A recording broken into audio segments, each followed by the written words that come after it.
आज के बाद कोई ये नहीं बोलेगा कि हमें टीपीएम की जानकारी नहीं है या फिर हमारे कंपनी में टीपीएम इम्प्लीमेंट नहीं है। अगर आप ऐसा समझते हैं कि हमारे कंपनी में टीपीएम इम्प्लीमेंट नहीं है क्योंकि सर्टिफिकेट टीपीएम का नहीं मिला है, तो ऐसा नहीं है। जो भी थोड़ी बहुत भी ऑर्गेनाइज कंपनी होगी उसमें समझ के चलिएगा 80 से 90% टीपीएम इम्प्लीमेंट रहता ही है और हमें पता नहीं रहता, बस इतना ही फ़र्क है। तो हम आज टीपीएम को रिलेट करते हुए बात करेंगे। तो जैसे कि देखिएगा, अगर हमारे घर में बाइक है, स्कूटी है या कार है, तो उसको हम यूज करते हैं, हमारे फैमिली के मेंबर जो है तो उन सब चीज़ों का यूज करते हैं।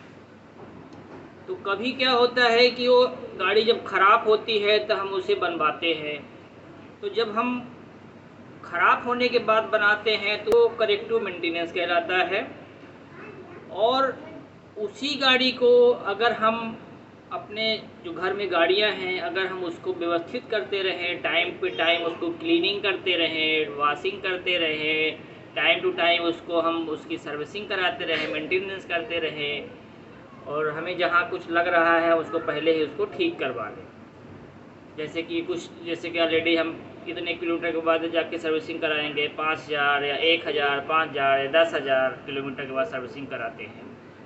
तो ये सब हमारा जो है तो हम एक जो है तो टीपीएम की तरह ही एक्टिविटी है। ये हमारा प्लांट जो है तो मेंटेनेंस होता है। अब जो घर में हमारे गाड़ियां हैं, अगर उन गाड़ियों का मेंटेनेंस अगर मान लीजिए कि खाली फादर ही कर रहे हैं, अकेले ही वही सब कुछ देख रहे हैं, प्रिवेंटिव उसका मेंटेनेंस करवा रहे हैं टाइम से पहले ही, मतलब ब्रेक होने के पहले ही, ख़राब होने के बाद कहला गया। तो अगर हमारे घर का अगर एक ही आदमी गाड़ियों की मेंटेनेंस करवा रहा है तो प्रोडक्टिव मेंटेनेंस हुआ। पर अगर घर के हर एक सदस्य अपना पार्टिसिपेशन दे रहा है उस प्रोडक्टिव मेंटेनेंस के लिए, तो वो हो गया टोटल प्रोडक्टिव मेंटेनेंस। वैसे ही किसी भी इंडस्ट्री में जो मशीन्स रहती हैं, इक्विपमेंट्स रहते हैं, उसकी जो रिस्पॉन्सिबिलिटी है खाली मेंटेनेंस के पास नहीं रहती है कि खाली उसको मेंटेनेंस को ही देखना है। उस ऑर्गेनाइजेशन में काम करने वाले हर एक एम्प्लॉई की रिस्पॉन्सिबिलिटी जब हो जाती है कि हमारी मशीन सही होनी चाहिए और सही तरीके से काम करनी चाहिए, तो जो जिसका रिक्वायरमेंट हो या जो रिस्पॉन्सिबिलिटी रिलेट करती हो, वो अपना वो काम करते रहना चाहिए। जैसे कि मशीन क्लीनिंग हो गया, तो ये ऑलरेडी प्रोडक्शन डिपार्टमेंट कर सकता है। ऐसे ही जब सब जो एम्प्लॉई हैं एक साथ मिल के उस मशीन के रिलेटेड जो है तो उसको प्रोडक्टिव मेंटेनेंस करते हैं, तो उसको बोलते हैं टोटल प्रोडक्टिव मेंटेनेंस। अब इसमें जो है तो 8 पिलर्स होते हैं। अब 8 पिलर्स में क्या है, जो बेस पिलर है वो 5S है, मतलब क्लीनिंग तो इम्पॉर्टेंट ही है। अब 5S में क्या क्या होता है कि जो 5 उसके रहते हैं, टर्म्स रहते हैं कि जैसे कि पहले के एक सॉर्टिंग करना, उसके बाद ऑर्गेनाइज वे में रखना, क्लीनिंग करना, स्टैंडर्डाइज करना, सस्टेन करना। तो अब जो पहला हमारा पिलर हो गया वो हो गया ऑटोनॉमस मेंटेनेंस। ऑटोनॉमस मेंटेनेंस में क्या हो गया कि जो मशीन है उसका जो ऑपरेटर है उसी के थ्रू जो है तो मशीन की जो एक चेक शीट, अगर जो जैसे कि जो 8 नंबर का जो पिलर होगा ऑफिस टीपीएम, तो ऑफिस टीपीएम का मतलब ये नहीं है कि टेबल के आजू बाजू स्टिकर लगा दिए वो ऑफिस टीपीएम, नहीं। ऑफिस टीपीएम के लोगों को इन सारे 7 पिलर को सपोर्ट करना रहता है। तो जैसे कि जो पहला पिलर है ऑटोनॉमस मेंटेनेंस, उस पिलर के को फुलफिल करने के लिए एक चेक शीट बना दी जाती है कि जो है तो ऐसे ऐसे इसको चेक करना है, ऐसे क्लीनिंग करना है मशीन को। तो अगर उसको मेंटेन करेंगे उस चेक शीट के थ्रू, तो मशीन का चांसेस जो है तो नहीं रहेगा कि वो ब्रेक डाउन में जाएगी, मतलब साफ़ सुथरी रहेगी। तो जो है कि उसका जो अपीयरेंस है, अगर कुछ नॉन कन्फर्मिटी होने का, वो विजुलाइजेशन उसका हाई रहेगा। और जो ऑटोनॉमस मेंटेनेंस के बाद जो दूसरा आता है कि फोकस्ड इम्प्रूवमेंट। तो आप किसी भी इंडस्ट्री में टीपीएम नहीं भी इम्प्लीमेंट हो, वहाँ केजन एक्टिविटी होती रहती है। केजन एक्टिविटी होती रहती है तो जो केजन एक्टिविटी मशीन से रिलेटेड रहती है कि अगर हम इस मशीन में ये इम्प्रूव कर देंगे तो हमारा जो है तो मशीन का जो है ब्रेक डाउन आने के चांसेस कम होंगे, ठीक है, और हमारा प्रोडक्ट क्वालिटी अच्छी हो जाएगी। उस इस टाइप के जो केजन होते रहते हैं वो टीपीएम का ही तो पार्ट है। तो फोकस इम्प्रूवमेंट हो गया कि मतलब एक हमारा जो है इम्प्रूवमेंट में फोकस होना चाहिए और टाइम टू टाइम जो है उसमें हमको केजन के थ्रू इम्प्रूवमेंट करते रहना चाहिए। तो ये हो गया हमारा फोकस इम्प्रूवमेंट, जो दूसरा नंबर हो गया। और जो तीसरा नंबर होता है वो तीसरा नंबर है प्लांट मेंटेनेंस। प्लांट मेंटेनेंस मतलब क्या होगा, जैसे कि हम करते हैं उसमें प्रिवेंटिव मेंटेनेंस करते हैं, प्रिडिक्टिव मेंटेनेंस करते हैं। तो एक ख़राब होने के पहले ही हम एक साइकिल डिसाइड करके रखते हैं कि इतने टाइम के बाद हमको इसका मेंटेनेंस कर लेना है। जैसे कि हम लोग क्या करते हैं अपने घर के बाइक का, कार का, कि भाई 10,000 किलोमीटर के चलने के बाद हमको गाड़ी ख़राब हो या ना हो, हमको मेंटेनेंस के लिए, सर्विसिंग के लिए इसको देना ही है। इस टाइप की जो एक्टिविटी होती है उनको बोलते हैं प्लांट मेंटेनेंस।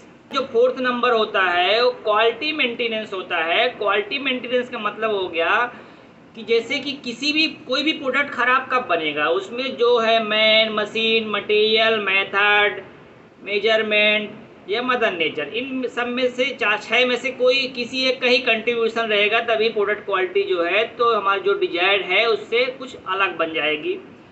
तो उसमें से जो मैन, मशीन मतलब की वजह से जो हमारा ख़राब बनने वाला है, तो हम टोटल प्रोडक्टिव मेंटेनेंस में जो है तो हम पहले ही उसको देखते हैं कि क्या हम करेंगे कि जो है कि हमारा प्रोडक्ट ख़राब ना बने। तो वो सब चीज़ें को हम पहले ही उसको फाइंड आउट कर लेते हैं। तो आप यहाँ पर देख रहे हो कि भाई हमें टीपीएम की ट्रेनिंग से भी मतलब नहीं है, सब चीज़ों की भी हमको जानकारी होनी चाहिए। तो हमारा मशीन में कौन सी ऐसी चीज़ है कि जो हमारे प्रोडक्ट क्वालिटी को इम्पैक्ट गिरा देगी, वो सब चीज़ें हमारे उसको हम फ्रिक्वेंटली चेक करते रहना है, किसी न किसी चेक शीट में डाल के रखना है। जैसे कि अगर प्रोडक्शन की मशीन चेक लिस्ट है तो वहाँ डाल के रखेंगे तो शिफ्ट बाई चेक होती रहेगी। तो हम ऑलरेडी कर रहे होते हैं टीपीएम, हमें लगता है कि हम टीपीएम इम्प्लीमेंट नहीं कर रहे हैं, पर आप मान के चलिए कोई भी इंडस्ट्री 90% से प्लस टीपीएम इम्प्लीमेंट की हुई होती है। उनको पता ही नहीं होता, जैसे हनुमान जी के पास शक्ति तो थी पर उनको भूल जाता था कि हमारे पास शक्ति है। अब क्या होता है कि अर्ली इक्विपमेंट मैनेजमेंट, जैसे कि अगर हमें कोई भी इक्विपमेंट्स को खरीदने जाना है, कोई भी मशीन को खरीदना है या नया मशीन लेना है, तो इसके पहले हमारे पास उसमें क्या क्या प्रॉब्लम्स आ सकती हैं, जो कि हमारे बैकअप हिस्ट्री से हमें पता चलता है। तो उन सब चीज़ों को हमको पहले ही कंसीडर करते हुए ही मशीन को परचेज करना है। मतलब ऐसा नहीं कि जो हमने पिछली गलतियां कर रखा है तो जब हम नई मशीन लें, नए इक्विपमेंट्स लें, तो सारी गलतियों को रिपीट कर दें। हमारी जितनी भी जो हमारे लेसन लर्न हुए हैं लास्ट इक्विपमेंट से, जो हम ऑलरेडी यूज करते रहे थे लास्ट मशीनों से, तो उन लेसन लर्न को यूज करते हुए जब हम अगला इक्विपमेंट या अगला मशीन लेंगे तो उसमें हम उन चीज़ों को देखेंगे और वो रिपीट नहीं हो, इसकी तरफ काम करते हुए ऐसी इक्विपमेंट या ऐसी मशीन को लाएंगे।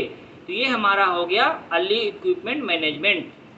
ट्रेनिंग एंड एजुकेशन जो होता है इसका अगला पार्ट, इसमें क्या है कि अगर हम टीपीएम कर रहे हैं या नहीं भी कर रहे हैं तो भी हमारा ये तो करना ही पड़ेगा ना। अगर हमारा मशीन चल रहा है, उस मशीन में जो भी काम करने वाला ऑपरेटर्स है या उसको सर्विसिंग करने वाला, मेंटेनेंस करने वाला जो भी आदमी है, या भी उस मशीन से जो भी रिलेट कर रहा है, चाहे ऑफिस के लोग ही क्यों हो, उनको उस मशीन के बारे में सारा कुछ जानना चाहिए। तो सारा कुछ जानना चाहिए तो उसके लिए कैसे जानेंगे?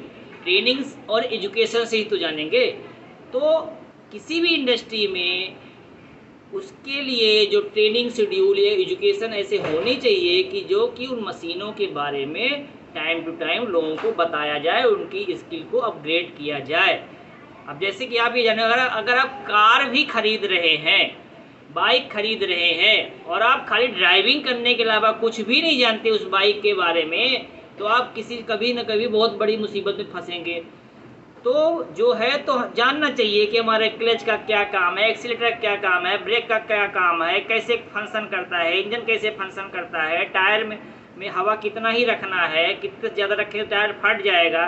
तो जो बेसिक जानकारी होती हैं तो वो होनी ही चाहिए। बाकी जो स्किल का लेवल है यो जो है तो उनके रिक्वायरमेंट पे, किसी को ज़्यादा, अगर किसी को सर्विसिंग करना है मशीन की उसको ज़्यादा जानकारी चाहिए, कोई अगर ऑपरेट कर रहा है थोड़ा उससे कम चाहिए। तो इसकी लेवल यहाँ पर डिफर कर सकता है, पर ये जानकारी सबको होनी चाहिए और यही पर्पज है एजुकेशन का और ट्रेनिंग का जो है तो टीपीएम में। उसके बाद क्या है कि जो सेफ्टी, हेल्थ एंड इन्वायरमेंट है, तो इसमें क्या है कि कोई भी इंडस्ट्री क्या सोचती है कि हमारा जीरो डिफेक्ट हो, जीरो एक्सीडेंट हो, इन्वायरमेंट कंडीशन अच्छी हो, मतलब जो एयर आदमी सांस ले रहा है वो शुद्ध होनी चाहिए। तो इन सब को मेंटेन करने के लिए भी एक्टिविटी होती है। तो जो ऑलरेडी कोई भी इंडस्ट्री जो है एएमएस का या ओसास का सर्टिफिकेट लेती है सर्टिफिकेट, इसका मतलब है कि वो सब चीज़ों को मेंटेन कर ही रही है, तभी तो सर्टिफिकेट मिल रहा है। तो जो टीपीएम का ये पिलर है ये भी इससे फुलफिल हो रहा है कि मतलब जीरो एक्सीडेंट हमको कैसे करना है, वो सारा एक्टिविटी वो ऑलरेडी करके रखते हैं, प्रोसेस उनका सिस्टम बना के रखे हैं, कैसे हमको इम्प्रूव एयर कंडीशन को अच्छा रखना है, क्या हमारा चेक पॉइंट्स रहेगा, तो टाइम टू टाइम उसको चेक करना, मॉनिटरिंग करना, वो सब एक्टिविटी होती ही रहती है।